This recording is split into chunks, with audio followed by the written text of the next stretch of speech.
अस्सलाम वालेकुम dear viewers, क्या हाल है, कैसे आप? उम्मीद है आप अच्छे होंगे। और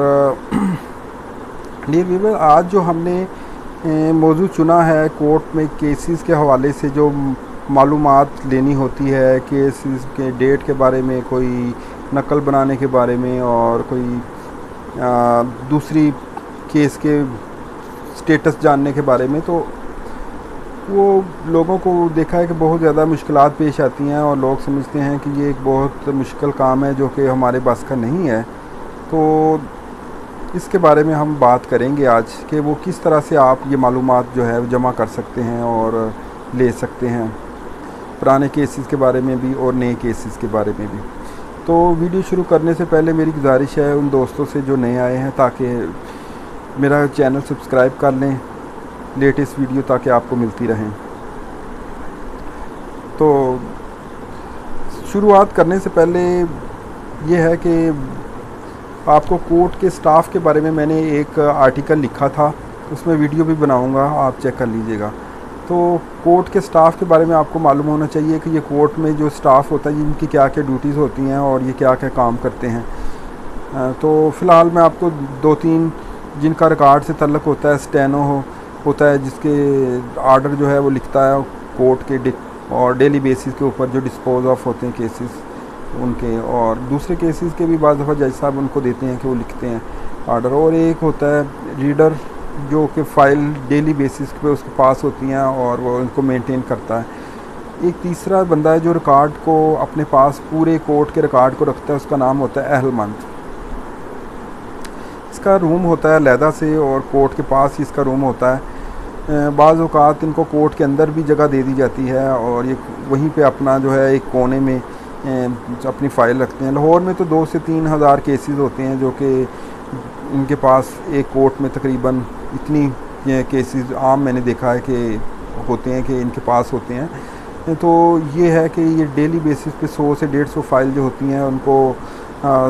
एक लहदा रैक्स में रखते हैं और लहदा रैक्स में रखने के बाद इनको अगर आज 5 जून है तो 5 जून की फ़ाइल जो है वो निकालेंगे और सारी कोर्ट में पेश करेंगे और वहाँ से कल 4 जून की फ़ाइल ला के उसमें नई डेट्स के हिसाब से उनको तरतीब दे के और नेक्स्ट रैक्स में उनको कर देंगे, शिफ्ट कर देंगे, ताकि वो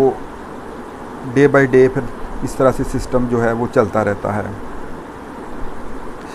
तो इनके पास जो सारा डाटा होता है वो जितने भी डेट्स होती हैं तकरीबन 1.5 से 2 माह की, आज जून है तो अगला जुलाई का भी जो डेट्स हैं उनको बस जुलाई के भी उन्होंने बनाए होते हैं डेट्स के हिसाब से रैक, और उन्हीं में वो डाटा जो है अपना रखते हैं। तो इसके बाद हम आ जाते हैं अब आगे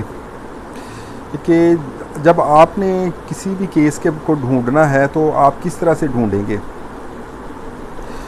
तो ढूंढने के लिए केस की एक लिस्ट होती है जो हर कोर्ट के बाहर लटकी होती है। आपने अक्सर देखा होगा जो दोस्त कोर्ट्स में जाते रहते हैं कि वो लिस्ट में से हम अपना केस जो है ढूंढते हैं। आज की लिस्ट में अगर आपने देखना है अपना केस तो आप कैटेगरी के हिसाब से देखते हैं कि कुछ शहादतों में अगर आपका केस है तो आप शहादतों की कैटेगरी में देखेंगे, अगर आपका केस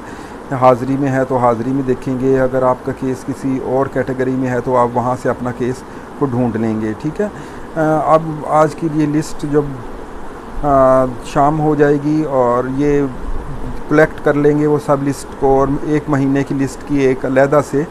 एक बुक बन जाएगी जो कि कोर्ट में और अहलमंद के पास पड़ी होती है। आप वो बुक से अपना केस, अगर आप फ़र्ज़ किया आपको पिछले माह की डेट में आपको पता करना है तो आप पिछले माह की डेट में जाके उसको अपना केस ढूंढेंगे वो बुक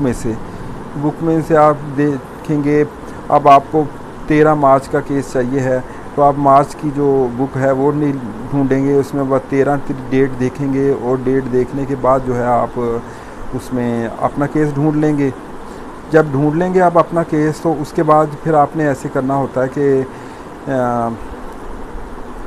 अगर आपको उसकी कॉपी चाहिए तो आप उसमें नकल फॉर्म अप्लाई करके आप उसकी कॉपी आप बनवा सकते हैं।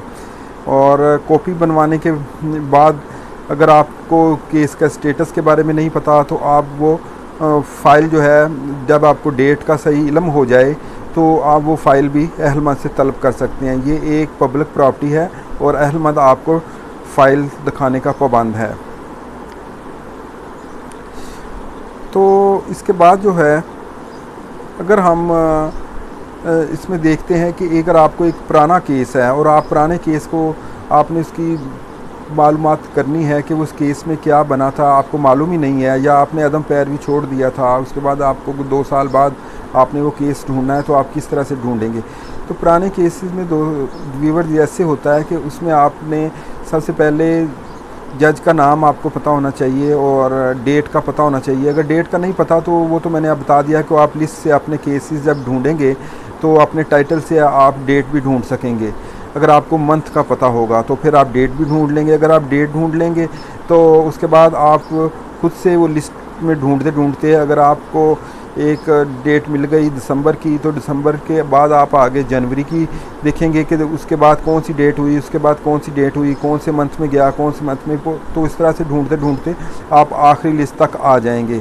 तो अगर आप खुद से भी ढूंढ सकते हैं, अहलमंद को कहेंगे तो वो भी ढूंढ देगा आपको कि आपका केस कहाँ पे था और ये अदम पैर भी खारिज हुआ या जिस तरह से भी खारिज हुआ। हर डिस्ट्रिक्ट कोर्ट्स एक रिकॉर्ड रूम होता है जहाँ पे सारे डिस्ट्रिक्ट कोर्ट्स के केसेस वहाँ पे जमा हो जाते हैं क्लोज़ होने के बाद। अगर वहाँ पे कुछ केसेस होते हैं जो कि कंप्लीट होने के बाद डिसाइडेड हो के आते हैं, कुछ अदम पैर भी खारिज हो जाते हैं, वो भी वहाँ पे पहुँच जाते हैं, और कुछ केसेस होते हैं जो कि सुलह हो जाती है, उसमें बयान दे के जो भी इनकम्प्लीट केसेस जो होते हैं वो रिकॉर्ड रूम में जमा होते हैं, और रिकॉर्ड रूम में तकरीबन 10 साल का रिकॉर्ड जो है मौजूद होता है। ठीक हो गया। उसके बाद फिर आपने क्या करना है कि जब आपने